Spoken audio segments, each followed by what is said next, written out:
Good afternoon students. तो आप सभी कैसे हैं? आप सभी अच्छे होंगे, आशा करते हैं अपनी अपनी तैयारी में लगे होंगे।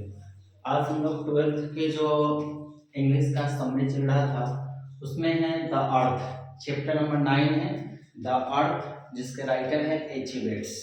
और आप सभी की जो एग्जाम है वो 2 तारीख से 2 फरवरी से शुरू है। उसी में हम लोग ये समरी जो है 5 नंबर के लिए आता है, उसी समरी को हम लोग आगे पढ़ेंगे आज। चैप्टर है क्या हमारा? चैप्टर नंबर है 9 द अर्थ। इससे पहले अगर हमारे चैनल पर नए हैं तो सब्सक्राइब कर ले और वीडियो अच्छी लगे तो लाइक करें। चैप्टर है द अर्थ। इसमें क्या है कि एक किसान के बारे में दिया गया है कि वो किसान रहता है और उसका एक सिंपल माइंडेड सन होता है। उसी की बड़ी अच्छी शॉर्ट स्टोरी है, कहानी है। तो आइए उसकी समरी को देखते हैं। The earth is a beautiful short story written by H E Bates. The earth जो है एक बहुत ही सुंदर कविता है जो एच ई वेट्स के द्वारा लिखा गया है। He was born in 1905 and died in 1974। उनका जो जन्म हुआ था वो 1905 में हुआ था और उनकी मृत्यु हुई थी 1974 में। एच ई वेट्स जो है उनका जन्म 1905 यानी 1905 और उनकी जो मृत्यु हुई थी वो हुई थी आपका 1974 में। This story opens the eyes of those who believe their son too much. यह जो कहानी है, यह जो शॉर्ट स्टोरी है, यह हमें उन लोगों के लिए दर्शाती है, उन लोगों के बारे में बताती है कि believe their son too much, जो अपने बच्चों पर बहुत ज्यादा विश्वास करते हैं, आवश्यकता से भी अधिक, टू मच, आवश्यकता से भी अधिक, and leave everything to faith love और गॉड, और जो सारी चीजें भगवान पे किस्मत पे लक पे छोड़ देते हैं, किस्मत के भरोसे, भगवान के भरोसे जो अपने काम को छोड़ देते हैं और अपने बच्चों पर आवश्यकता से ज्यादा, टू मच, खूब ज्यादा विश्वास करते हैं, उनकी आंखें खोलने का काम यह जो है यह जो है कहानी करती है। कौन? The earth. In this story Johnson was a tenant farmer. इस कहानी में जॉनसन जो होता है, जो इस कहानी का नायक है, वो एक किराए का खेत लेकर के, टेनेंट फार्मर मतलब होता है किराए का खेत लेकर खेती करने वाला, किसी से जमीन ले लेना, लीज जिसको हम लोग कहते हैं, उस पे और उस पे खेती करना। He had a simple minded son named Benji। उसके पास एक साधारण दिमाग वाला एक लड़का था, बेटा था, जिसका नाम बेंजी था। उसका बेटा जो था वो सिंपल माइंडेड था, उसको अच्छे बुरे में कोई समझ नहीं था, पढ़ाई में उसको उतना मन नहीं लगता था, और उसका नाम क्या था? Benji. On advice of a doctor, Johnson got Benji some hens to him engaged in one।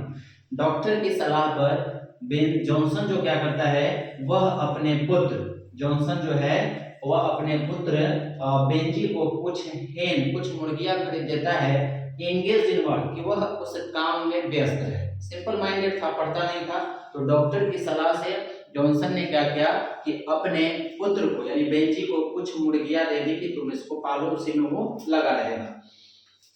Soon he became a good business and deposited lots of money in the bank account that his father had opened।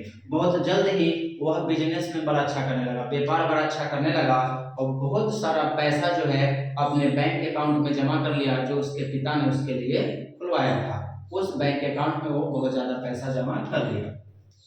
At the age of 40 he married Florence against the wishes of his parents। 40 साल की उम्र में अपने माता पिता की इच्छा के विरुद्ध जाकर उसने फ्लोरेंस से विवाह कर ली। ये फ्लोरेंस वो लड़की है जो उसके यहाँ काम करती थी। उसी कहानी में इसका जिक्र है, कहानी आपको पढ़ा दिया गया है। उस कहानी में फ्लोरेंस नामक लड़की से क्या करता है? शादी कर लेता है 40 साल की उम्र में। She didn't like his parents and started poisoning his ears against his parents। She didn't like his parents। वह जो फ्लोरेंस थी वह बेंजी के माता पिता को पसंद नहीं करती थी। बेंजी के माता पिता को फ्लोरेंस पसंद नहीं करती थी।